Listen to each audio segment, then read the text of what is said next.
नमस्कार दोस्तों, स्वागत है आपका मेरे व्लॉग में। और आज मैं आपको बताने जा रहा हूँ मेरे ज़िंदगी के फर्स्ट मिस एडवेंचर का पार्ट 2। अगर आपने पूरा इसके पहले वाला व्लॉग देखा होगा तो आपको पता होगा कि क्या मुसीबत उस समय आई थी।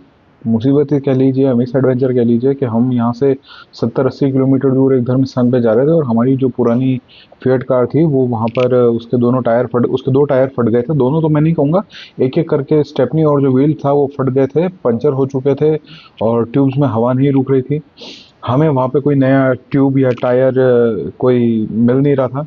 वहाँ से वापस आना दूभर था, तो हम जैसे तैसे वहाँ से वापस आए। मेरा फ़ोन गुम हो गया, वो मुझे वापस मिल गया। तो ये था मेरे पिछले व्लॉग का एक छोटा सा रिकैप। अब मैं आपको बताता हूँ कि आगे क्या हुआ। तो साहब, जैसे ही मैंने उन ऑटो वाले भाई साहब को फ़ोन लेके धन्यवाद कह के रवाना किया, मैंने मेरी जेबों में हाथ डाला तो मुझे ध्यान आया या पता चला कि साहब मेरी जो कार की चाबियां हैं वो भी कहीं गुम हो चुकी हैं। मतलब इस एडवेंचर के अंदर मुझे ध्यान नहीं रहा कि कार की चाबियां कहाँ गिरी, क्या है वो, मतलब जा चुकी हैं। खैर कोई दिक्कत नहीं, समझदार आदमी की तरह मैंने भी साहब मेरी कार की चाबियों का जो है एक एक्स्ट्रा सेट बना रखा था। अच्छा, मजेदारी वाली बात यह है कि उस कार में तकरीबन हर पॉइंट पर एक अलग ताला था और अलग अलग चाबियां थी। मतलब ऐसा नहीं था कि एक ही चाबी से सारे ताले खुलते हो। इग्निशन की चाबी अलग, दरवाजे की चाबी अलग, पेट्रोल डालने की जो टंकी होती है उसकी चाबी अलग, और डिक्की की चाबी अलग। मतलब सारे ताले अलग अलग और सबकी अलग अलग चाबियां। तो इनका एक जो स्पेयर सेट है वो मैंने बना के रख रखा था। आते ही सबसे पहले मैंने उसको ढूंढा, वो मिल गया। तो एक ये समस्या का हमें लगा कि समाधान हो गया। ये पॉइंट आप ध्यान रखिएगा कि मुझे लगा कि मेरी समस्या का समाधान हो गया है, जबकि मेरी समस्या का समाधान यहाँ नहीं हुआ था। और ये एक बहुत सीखने वाली चीज मिलती है। ठीक है साहब, तो अब हम घर पे आ गए, खाना वाना खा रहे हैं रात को। संडे का दिन था तो रात को हम खाना वाना खा रहे हैं, विचार करें कि कैसे क्या करेंगे, गाड़ी कैसे वापस लेके आएंगे, ये बातें सोच रहे हैं। तो मेजर समस्या ये थी कि साहब आपने अगर हमारे सामने मेजर समस्या ये आ रही है कि जो गाड़ी है उसके पीछे वाला जो राइट टायर है वो हर 10 किलोमीटर में डिस्ट्रॉय हो रहा है। तो सपोज आपने टायर का बंदोबस्त कर भी लिया, तो इस बात की क्या श्योरिटी है या क्या गारंटी वारंटी है कि आप उस गाड़ी को 80 किलोमीटर में सकुशल चला के ले आओगे और उसका टायर दोबारा नहीं फटेगा। तो हमें लगा कि हो सकता है कि कोई मैकेनिकल फॉल्ट होगा। तो अपन क्या करेंगे कि अगले दिन मैकेनिक को वो बताएंगे कि यार ऐसी ऐसी प्रॉब्लम है, और मैकेनिक को उसके साजो सामान के साथ में स्पॉट पे लेके जाएंगे, और स्पेयर टायर वगैरह भी अपन अपने साथ में लेके जाएंगे। मैकेनिक को बोलेंगे कि भाई तू चेक कर ले कि क्या इशू है, और वो हाथों हाथ उस प्रॉब्लम को रिमूव कर देगा। अपन टायर वायर चेंज करके वापस आ जाएंगे। ये हमने प्लान बनाया और हम सो गए। अब साहब हम अगले दिन उठते हैं तो नहा धो के तैयार होके मैं सबसे पहले जो मेरा परमानेंट मैकेनिक था अच्छा, पुरानी गाड़ियों के ये होता था कि हर कोई मैकेनिक उनको रिपेयर नहीं कर सकता, क्योंकि उसकी नॉलेज लिमिटेड लोगों को ही होती थी, और उसमें भी आपको एक्सपर्ट मैकेनिक मिलना ज़रूरी है। तो मेरा एक एक्सपर्ट मैकेनिक हुआ करता था, मैं उसके पास गया, मैंने उसको पूरी स्टोरी सुनाई। उसने कहा कि भैया देखो ऐसा है, पहली चीज़ मैं आपके साथ चल नहीं सकता, मैं बहुत बिजी हूँ, और दूसरा कोई मैकेनिक आपके साथ में जाएगा तो वो क्या करेगा गॉड नोज, और हो सकता है कि वो आपकी प्रॉब्लम सॉल्व करने की जगह आपकी प्रॉब्लम बढ़ा देवे। तो आप एक काम करो, कहीं से 2 डिस्क लगे हुए टायर्स का जुगाड़ करो। मैंने कहा भाई डिस्क लगे हुए टायर्स का क्यों जुगाड़ करूं, मुझे तो खाली टायर और ट्यूब चाहिए। बोले टायर और ट्यूब आपने ले लिया मान लो, तो आप को ऐसा आदमी चाहिए होगा जो डिस्क को खोल के टायर को उसमें ट्यूब समेत फिट कर सके और उसको इन्फ्लेट कर सके और वापस लगा सके। तब अपने को लगा कि हाँ ये पहलू तो अपन ने सोचा ही नहीं था। तब अपने को क्या डिस्क लगे हुए टायर चाहिए। उसने कहा एक तो आप इसका जुगाड़ करो, इसकी व्यवस्था करो, दूसरा आप एक व्यवस्था ये करो कि आप एक ऑटो या जीप या ऐसी कोई गाड़ी लेके जाओ जिससे आप आपकी गाड़ी को टोइंग करके ला सको। तो एक ड्राइवर की व्यवस्था और करो। अब यहाँ पे समस्या ये थी कि साहब टोइंग करना मुश्किल नहीं था, टोइंग मैं पहले कर चुका था। मेरी कार में एक बार क्लच प्लेट का कुछ काम आया था, कार चल नहीं रही थी, तो मैं मेरे घर से 3-4 किलोमीटर दूर इस मिस्त्री के यहाँ पे एक ऑटो के पीछे गाड़ी को नायलॉन की रस्सियों से बांध के टोइंग करके लेके आता था। टोइंग का मुझे एक्सपीरियंस था, तो वो समस्या नहीं थी। समस्या ये थी कि एक नई गाड़ी ढूंढना जो इतनी पावरफुल हो कि भारी, अच्छा फिएट का अच्छा खासा वजन हुआ करता था, उसको पुल करके ला सके। मैंने कहा चल, गाड़ी मैंने ढूंढ ली, कोई ऑटो वाला या जीप वाला मैंने ढूंढ लिया। तो वो बोला क्या, मैं उसको टोइंग करने के लिए मेरे को रस्सी वस्सी बोला, उसकी आप चिंता मत करो, मेरे पास टोइंग के लिए बनी हुई एक चेन है, मैं आपको वो दे दूंगा, आप वो ले जाओ। तो आप एक गाड़ी की व्यवस्था करो और एक ड्राइवर की व्यवस्था करो। अब मेरे घर में समस्या ये थी कि साहब उस समय कार चलाना मेरे को ही आता, मेरे पिताजी को कार चलाना नहीं आता था। तो अब मुझे एक ड्राइवर की भी व्यवस्था एडिशनल करनी थी। अगर मेरे पिताजी को चलाना आता होता तो मैं उनको कहता कि आप जीप चला लो, मैं उसको टोइंग करके, मैं टोइंग करने के लिए मैं कार में बैठ जाऊंगा, आप चला के ले आना, अपन ऐसे करके टोइंग करके ले आएंगे। तो आपके घर में अगर कार है तो you need to have more than one person to have a driving licence. आपके घर में एक व्यक्ति और होना चाहिए, मतलब 2-3 लोग होने चाहिए जिनके पास में ड्राइविंग लाइसेंस हो और उनका हाथ साफ हो और उनको कार के मैकेनिकल चीज़ों की नॉलेज भी हो। सिर्फ स्टीयरिंग पे बैठ के स्टीयरिंग घुमाना आना ही कार चलाना नहीं है, उसके अलावा बहुत सारी चीज़ें होती हैं। तो साहब अब मेरे सामने चैलेंज है कि मुझे व्हील्स चाहिए, नंबर 1 व्हील्स विथ टायर और ट्यूब चाहिए। नंबर 2 मुझे चाहिए एक टोइंग करने के लिए व्हीकल। तीसरी चीज़ मुझे चाहिए एक ड्राइवर। अच्छा, ड्राइवर भी अब मेरे को ऐसा चाहिए जिसने कोई पुरानी गाड़ी चलाई हो, ताकि वो मुझे बता सके कि कोई प्रॉब्लम आ रही हो, टायर क्यों फट रहा है, तो उसका सोल्यूशन कर सके। समहाउ जो मेरा मैकेनिक था वो इस बात को लेकर कॉन्फिडेंट, अच्छा मैंने मेरे मैकेनिक को कहा कि यार अगर मैं मान ले ये सब करके लाऊंगा और टायर फट गया, तो बोला नहीं नहीं, आप चिंता मत करो, मेरे को कॉन्फिडेंस है कि आप टोइंग करके गाड़ी सक्सेसफुली लिया होगे। और नहीं होगा तो बोले अब टोइंग करके लाना, तो उसमें व्हील पे ज़्यादा जोड़ नहीं पड़ेगा, ऐसा वैसा उसने कोई फंडा दिया। मैंने कहा ठीक है साहब, अपन ऐसा कर लेते हैं। अब मैं जाके, मेरे पिताजी उस समय किसी कंपनी में जॉब करते थे, मैंने उनको बताया कि पापा ऐसा ऐसा सीन है, अब हमने को इन चीज़ों की व्यवस्था करनी है, अब कैसे करें। तो तो मेरे फादर ने कहा कि अपन एक काम करते हैं, सबसे पहले टायर की और रिम की डिस्क की व्यवस्था की जाए। तो उस समय मेरे घर से कुछ दूरी पर एक व्यक्ति स्क्रैप का कबाड़ का बिजनेस किया करता था, जिसका परमानेंट काम था महीने की 1 या 2, यानी सॉरी सप्ताह की 1 या 2 पुरानी फिएट गाड़ियाँ लाना, उनको काट के स्क्रैप में मेटल की वैल्यू में बेचना। तो अब चूंकि हमारे पास जो कार थी उसकी कंपनी बंद हो चुकी थी, तो स्पेयर्स हमें मिलते नहीं थे, तो हमें ऐसे ही इधर उधर से स्कैवेंज करके या जुगाड़ करके स्पेयर्स लाने पड़ते थे। मैं उन भाई साहब को अप्रोच किया, उनको सिचुएशन बताई। उन्होंने कहा आप एक काम करो, मेरे पास में एक 2 टायर का एक जोड़ा पड़ा हुआ है। टायर अच्छे रेडियल हैं, मतलब जो नायलॉन टायर्स होते थे वो अगर इतने चौड़े होते थे, तो रेडियल टायर इतने चौड़े होते थे, अच्छे खासे चौड़े होते थे। अगर अच्छी कंडीशन में टायर्स हैं, मतलब कटे फटे नहीं हैं, और रिम लगी हुई है, तो आप एक बार उनको चेक करवा लो और वो दोनों टायर ले जाओ, और आपके जो पुराने डिस्क और वो आएगी, टायर वगैरह वगैरह आएंगी ना, वो आप मेरे को ला के दे देना, और जो डिफरेंस का पैसा है वो आप मेरे को दे दो, और वो चेक करो। तो मैंने इन जनाब से सबसे पहले टायर्स का जुगाड़ किया, उसको एक पंचर वाले जो हवा भरने वाले लोग होते हैं उनके वहाँ लेके गया, उसको ट्यूब और वो सब वगैरह वगैरह जो सामान था उसको चेक करवा के ये अश्योर किया।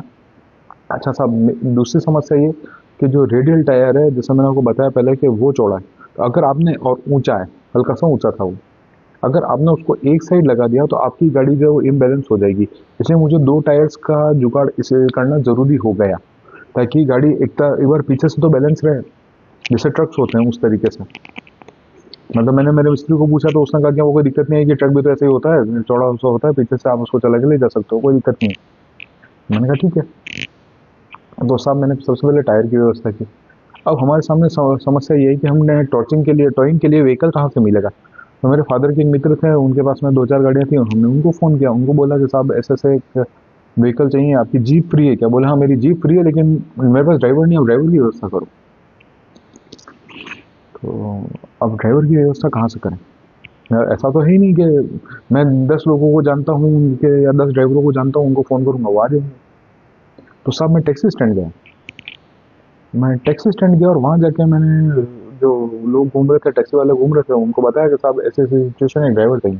तो उन्होंने मुझे एक आदमी जो था, जो कि सिर्फ फ्रीलांसिंग ड्राइविंग करता था, उसके पास कार नहीं थी खुद की, बोला आप इसको ले जाओ। मैंने उसको बताया कि यार ये ऐसी ऐसी समस्या है, आप समझते हो मतलब गाड़ी के मैकेनिकल सिस्टम के बारे में? बोला अरे भाई साहब चिंता मत करो, अपन ये हिंगे। मतलब इस पॉइंट पर मेरे अलावा हर व्यक्ति कॉन्फिडेंट है। अच्छा, कभी कभी क्या होता है कि आपको ज़्यादा पढ़े लिखे आदमी से सलाह नहीं लेनी चाहिए। हमने पढ़े लिखे आदमी को भी बताया, थोड़ा क्वालिफाइड, टेक्निकली क्वालिफाइड आदमी को बताया कि यार ऐसा ऐसा प्रॉब्लम हो रहा है और हम ऐसे ऐसे फंस गए। तो उन्होंने मुझे जो सलाह दी वो बड़ी इम्प्रैक्टिकल थी। उन्होंने बोला कि अरे नहीं नहीं, ये तो क्या है कि आपका जो व्हीकल है उसके बेरिंग के अंदर कोई इशू है, तो वो क्या है कि व्हील जो है वो एक मतलब समान दूरी पे एक सेंट्रल एक्सेस पे नहीं घूम के वो यूं यूं यूं यूं घूम रहा है, आड़ा टेढ़ा घूम रहा है। मतलब wheel should move in a linear pattern, it is moving in an जैसे एलिप्टिकल पैटर्न में वो घूम रहा है। तो आप कितने टायर लगा लो, चाहे रेडियल लगा लो, कुछ भी लगा लो, वो तो फटेगा ही। आप तो एक काम करो, आप एक जेसीबी लेके आओ, एक ट्रोला लेके आओ, जेसीबी से कार को लिफ्ट करके ट्रोले पे रखो और फिर लेके उसको उदयपुर तक आओ, वरना आप तो पहुंच ही नहीं पाओगे साहब। अब ये कोई बात अच्छा पढ़ा लिखा समझदार आदमी कह रहा है।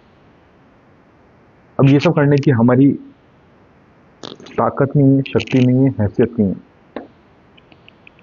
ठीक है साहब, अब मैं जो मेरे पास में संसाधन थे, मैंने 2 radial tyre with disc inflated लिए, जीप ली, ड्राइवर लिया और मेरे पिताजी को लिया। मेरे पिताजी को इसलिए लिया क्योंकि जो ड्राइवर साहब हम लेके गए थे उनके पास में मोबाइल फ़ोन नहीं था। अगर कोई मतलब आप टोइंग करो और आपको गाड़ी रुकवानी है या कुछ प्रॉब्लम हो जाए, या गाड़ी मान लो टोइंग की चेन टूट गई और गाड़ी आगे चली गई, तो आप कैसे बोलोगे? तो मैंने मेरे पिताजी को भी लिया, उनके पास में मोबाइल फ़ोन था। ठीक है साहब, अब हम ये करके दोपहर का समय हो गया था, हम शहर से निकले। शहर से निकले और अमरपुरा क्रॉस किया, सरला क्रॉस किया, सेमरी में उसको दूध तलाई नाम की जो जगह थी, तालाब था छोटा सा, वहाँ तक गए। वहाँ जाकर देखा तो साहब गाड़ी सकुशल खड़ी थी। मतलब पिछले व्लॉग में जैसे मैंने आपको बताया कि मेरे को गांव की जनता ने कहा कि साहब उदयपुर मतलब शहर के लोग बदमाश होते हैं, गांव के लोग बदमाश नहीं होते, सीधे होते हैं, आपके कुछ नहीं बिगड़ेगा। तो वाकई कुछ नहीं बिगड़ा। एक छोटा सा वो था कि भाई मेरी जो टेल लाइट थी वो टूटी हुई थी, उसमें जो एक बल्ब था वो बल्ब कोई बच्चा या कोई खोल के ले गया हो, तो वो कोई मेजर इशू नहीं था। मैंने कहा चलो कोई बात नहीं। अब साहब यहाँ पे चाबी वाला काम आता है। हम पहुंचे और सबसे पहले आपको टायर चेंज करना है। तो जैसा मैंने पहले बताया कि टायर चेंज करने के लिए आपको डिक्की खोलनी है। मैंने जो बंच स्पेयर बंच मेरे घर से लेके गया था, उस बंच को उठाया, निकाला अपनी जेब में से और देखूं तो पता चलता है कि साहब उसमें डिक्की के लॉक की चाबी ही नहीं है। अब आप क्या करोगे? तभी दिमाग चला कि यार ये तो सेडान है। अच्छा सेडान, वो सैलून मॉडल था, सेडान टाइप की सीटिंग थी गाड़ी में थी। तो हमने पीछे वाला दरवाज़ा खोला, जो दोनों सीटें थी पहले नीचे वाली उतारी, फिर जो पीछे वाली बैक सीट थी वो उतारी हटाई। तो वो हटाने के बाद में क्या होता है कि सेडान गाड़ियों में अगर आपने पीछे वाली सीट हटा दी है तो आपको डिक्की का एक्सेस जो है वो मिल जाता है। मतलब आपको 2.5-3 फीट की एक जगह मिलती है जिसमें से आप अंदर डिक्की को अप्रोच कर सकते हो। अब आप चीज़ को समझना साहब, मैं नीचे वाली सीट हटा चुका हूँ, बैक हटा चुका हूँ, मेरे सामने डिक्की नहीं, मेरे सामने लाल वाला एलपीजी गैस का सिलेंडर। अब मैं उस लाल वाले एलपीजी गैस के सिलेंडर को खोला और भगवान का शुक्र है कि उस गाड़ी की जो गैप था वो इतना था कि वो सिलेंडर एज इट इज़ बाहर आ गया। उस सिलेंडर को बाहर निकाला, उसके ऊपर डिक्की पे जो गत्ता होता है उस गत्ते को बाहर निकाला और फिर उसमें से जो स्टेपनी टायर था वो तो खैर मतलब ही नहीं था उसका, लेकिन वहाँ से जैक वैक और वो सब सामान बाहर निकाला। वो सब सामान बाहर निकाला फिर हमने सिलेंडर को एज इट इज़ वहीं छोड़ा। फिर हमने धीरे धीरे करके गाड़ी के जो दोनों व्हील थे वो चेंज किए, उनमें जो नए मोटे रेडियल टायर्स थे वो हमने फिट किए। वो फिट करने के बाद में गैस का सिलेंडर लगाया। मेरे साथ जो ड्राइवर गया था उसने कहा कि बाबूजी आप एक काम करो, अभी ये जो टूल्स आपने डिक्की में से निकाले इनको वापस डिक्की में मत रखो, अपने को वापस निकालने पड़ेंगे तो ये लंबी चौड़ी कार्रवाई दोबारा करनी पड़ेगी। तो हमने वापस गैस का सिलेंडर फिट किया, जो बैक सीट थी वो लगाई, बैक सीट लगाई और नीचे वाली सीट लगा के पैक किया। अब उसने मेरे को बोला कि बाबूजी आप एक काम करो, मैं यहाँ खड़ा हूँ, आप कार लेके थोड़ा सा आगे जाओ और मैं पीछे से देखता हूँ कि इसके जो व्हील का मूवमेंट है वो यूनिफॉर्म है या इलेप्टिकल है। आप 10-15 मीटर चलाओगे तो मुझे आइडिया लग जाएगा। मैंने कहा ठीक है। हमने कार को थोड़ा आगे तक चलाया तो उसने कहा कि नहीं भाई साहब, इसमें मूवमेंट जो है वो स्ट्रेट है, वो यूँ एलिप्टिकल मूवमेंट नहीं है। तो आप एक काम करते हैं, आप धीरे धीरे चलो, मैं आपके आगे आगे चलता हूँ। बाबूजी को मतलब मेरे फादर के लिए बोला कि आप इनको मेरी कार में बिठाओ, कोई प्रॉब्लम हो तो आप इनके फ़ोन पे फ़ोन कर देना और मैं आपके पीछे पीछे, मैं आपके आगे आगे चल रहा हूँ या मैं आपके पीछे पीछे चल रहा हूँ, ऐसा कुछ सीन था वो। बोला हाँ नहीं, उसने कहा कि आप आगे आगे चलो, मैं आपके पीछे पीछे चल रहा हूँ ये, और मैं क्या टायर पे नज़र रखूँगा, व्हील पे नज़र रखूँगा, अगर ये आड़ा टेढ़ा हुआ या कुछ भी हुआ तो हम आपको फ़ोन कर देंगे, बाबूजी आपके पापा आपको फ़ोन कर देंगे और आप वहीं गाड़ी रोक देना, फिर अपन देखेंगे इसको टॉर्चिंग करके टोइंग करके ले आएंगे। साहब ये होता है। हमने गाड़ी चलाना धीरे धीरे स्टार्ट किया, थोड़ी सी स्पीड तो सब कुछ सही गया। 10-12 किलोमीटर का जो हमें डाउट था कि हर गाड़ी हर 10 किलोमीटर में टायर खा रही, तो हमने 10 किलोमीटर गाड़ी चलाई, उतर के देखा तो टायर नहीं खा रही गाड़ी, कोई समस्या ही नहीं। अपन ऐसे ही करके 10 किलोमीटर और गाड़ी चलाई। यूं करते करते साहब हम रूरल बेल्ट के जो 32 किलोमीटर थे उसको छोड़ के अमरपुरा तक आए, अमरपुरा वाले टर्न पे आए, वहाँ से हमें स्टेट हाईवे मिल गया। अच्छा, रूरल रोड्स की कंडीशन थोड़ी सही नहीं होती और स्टेट हाईवे की कंडीशन थोड़ी सही, तो अब हमें ये टेंशन भी नहीं कि रोड का कोई इशू होगा, टायर जो खराब हो रहे हैं वो रोड्स की वजह से हो रहे होंगे। खैर, अब हम स्टेट हाईवे पे आए। मतलब कहानी यहाँ खत्म नहीं होती है, मतलब आपको लगता है कि आपने जग जीत लिया है, तो ऐसा नहीं होता है। तो अब हम जब स्टेट हाईवे पे चल रहे हैं, थोड़ा और आगे जाते हैं तो पता चलता है कि साहब समहाउ जो आपका गैस का सिलेंडर है वो खत्म हो चुका है, गैस नहीं, पेट्रोल हम डलाते नहीं थे गाड़ी में। तो अभी अगर आप गैस की कोई भी गाड़ी चला रहे हैं, मतलब ड्यूअल फ्यूल कार चला रहे हैं, तो make sure you have at least 10-12 litres of petrol in that car, और वो रेगुलरली वो गाड़ी उस पेट्रोल पे आती है और आपका मतलब जो पेट्रोल का सिस्टम है वो भी पूरा वर्क कर रहा है। अब साहब ये खत्म हुआ तो गाड़ी इधर करके इधर रुकी, तो वो आदमी जो पीछे चल रहे थे मेरे, ये लोग ये बोले क्या हो गया? मैंने कहा साहब पेट्रोल खत्म।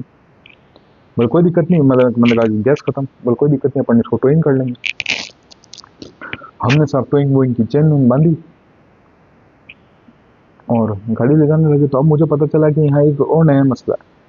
मसला ये है कि पहले जो मैंने ऑटो के साथ में कार को टोइंग की थी तो रस्सी बड़ी थी, तो दोनों गाड़ियों के बीच में अच्छा खासा गैप था। अगर आगे वाली गाड़ी रुकती है तो पीछे वाली गाड़ी को रुकने के लिए टाइम मिल रहा है, अच्छा खासा टाइम मिल रहा है।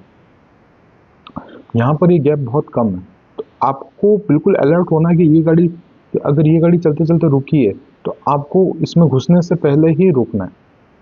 तो फुल अलर्ट मोड के अंदर आपको गाड़ी चलानी है, क्योंकि चेन छोटी है।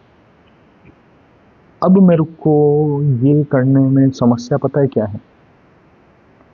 केवड़े की नाल करके एक बहुत टफ रोड आती है, मैंने को टोइंग वहाँ भी करनी है, मेरे टोइंग में वहाँ भी जाना है, और वहाँ पर अक्सर ये होता है कि गाड़ी यहाँ रुकती नहीं सामने वाली गाड़ी को पास देने के लिए। उसके अलावा हम जिस रोड से जा रहे हैं वहाँ गलियाँ बहुत छोटी छोटी हैं, बीच में रेलवे फाटक का क्रॉसिंग भी आएगा। तो अगर मान लो कि ये मेरे आगे वाला निकल गया और पीछे से गेट गिर गया तो क्या होगा? खैर, नाना प्रकार की चिंताएं थी। समहाउ भगवान का आशीर्वाद रहा। टोइंग करने के बाद में मुझे कोई दिक्कत नहीं आई, गाड़ी आराम से चल गई। अच्छा, जब तक हम क्या स्टेट हाईवे पे आ गए थे तो हमें ये कॉन्फिडेंस भी हो गया था कि हमारा जो व्हील का इशू है वो हाल फिलहाल नहीं है। ठीक है साहब, ये करते हुए हम जैसे तैसे गाड़ी को घर पे लेके आए। घर पे लेकर आए, मैंने जो ड्राइवर साहब थे उनको जहाँ छोड़ना था वहाँ पे छोड़ा, जीप जिसको जहाँ देनी थी उसको वहाँ पर दी, मैकेनिक को जो टोइंग चेन देनी थी वो सब रिटर्न की। मैकेनिक ने कहा कि साहब सुबह आप कल गाड़ी ले आना, मैं देख लूँगा क्या दिक्कत है। भाई एक प्रॉब्लम तो आपके साथ में हुई है ना कि आपकी कार ने 2 टायर्स कंसिक्यूटिवली खाए हैं, और क्यों खाए हैं वो भी तो इन्वेस्टिगेट करना ज़रूरी है कि मान लो भविष्य में वापस नहीं खाए। मैंने कहा ठीक है। ये सब हो गया। भगवान का लाख लाख शुक्र है कि हम गाड़ी को सेफली घर पे ले आए, दोबारा कोई मिसहैप नहीं हुआ हमारे साथ में। और जब हम घर पे ले आए तो अगले दिन साहब मैं कार लेके मैकेनिक के पास गए। हमने ये डायग्नोस किया कि उसमें कमानियाँ लगती थी। शॉकर थे या नहीं थे वो मालूम नहीं, पर हाँ मोस्ट प्रोबेबली उसमें कमानियाँ लगती थी, जो वो कमानियाँ होती हैं वो लगती थी। तो गाड़ी का जो सिस्टम है, मतलब कमानियों में जोर कम था, तो वो जो कार है वो फ्रेम जो है वो नीचे आया हुआ था। तो जैसे ही जो भाई साहब जिनको मैं मेरे टेनेंट को मेरे साथ लेके गया था, वो गाड़ी में पीछे बैठे और ड्राइवर साइड पीछे बैठे, राइट साइड में पीछे बैठे, तो उनके वजन से फ्रेम जो है वो टायर के बिल्कुल करीब आ गई। और गाड़ी जब उछलती करती है तो वो फ्रेम जो है वो टायर पे घिस रहा, और उस घिसने की वजह से वो जो कार है, मतलब जो फ्रेम है वो टायर को काट रहा है। ये हमने डायग्नोसिस किया। और ये डायग्नोसिस होने के जस्ट बाद में हम सबसे पहले कार को, जो आदमी कमानियों का काम करता था, मैं उसके यहाँ पे लेके गया और मैंने उसमें 2 इंच का जोर और 2 इंच का और गैप करवाया। वो कर देते हैं कमानियों को मोड़ तोड़ करके। उसके बाद में साहब मैंने हमेशा मेरी ज़िंदगी एक चीज़ का ध्यान रखा कि मैं कभी भी उसमें मतलब अगर मैं लोगों को लेके जा रहा हूँ तो मोटे लोगों को मैं आगे बिठाता था, पतले लोगों को पीछे बिठाता था। और इस तरीके से फिर मुझे जब तक वो कार मेरे पास रही, 2000, ये घटना 2005 की है, तो 2009 तक वो मेरे पास वो कार रही, 2008 तक मेरे पास वो कार रही। मुझे फिर कोई भी उस कार में इस चीज़ से रिलेटेड समस्या नहीं है। तो दोस्तों ये थी हमारी मिस एडवेंचर की कहानी, यहाँ पे समाप्त होती है। उम्मीद है आपको अच्छी लगी होगी, पसंद आई होगी। और सबसे इम्पोर्टेंट चीज़ है हिम्मत नहीं हारनी, ईश्वर पर भरोसा रखना है, वो हमारे साथ है, हम जीतेंगे। धन्यवाद।